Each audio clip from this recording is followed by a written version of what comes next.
شنو چرا بردین کسکشا؟ اون شن قرمز مال دریاچه هرمزگان بودیم کجا بود تو اخبار؟ شنو کی برد؟ کدوم کسکشی شنو بردین؟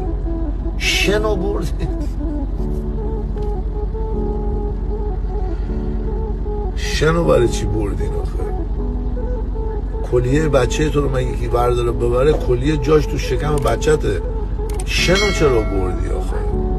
برای اینایی که فقط این شنو دزدیدن میگم شما چه قومی هستین؟ آمریکا 400 سال خدمت داره، یه چیزی که مال 300 سال پیش یه جوری نگه میدارن آدم هضم میکنه، اروپا هضم میکنه. موزه لوور فرانسه من رفتم حاجی، هرچی میرید اون تو قسمت هخامنشیان و ایران میری قفل میکنه. بعد شما یه چیزی که خاک رو بریم بذارین سر جاش. طبیعت مادر حساب بچه رو میگاده. طبیعت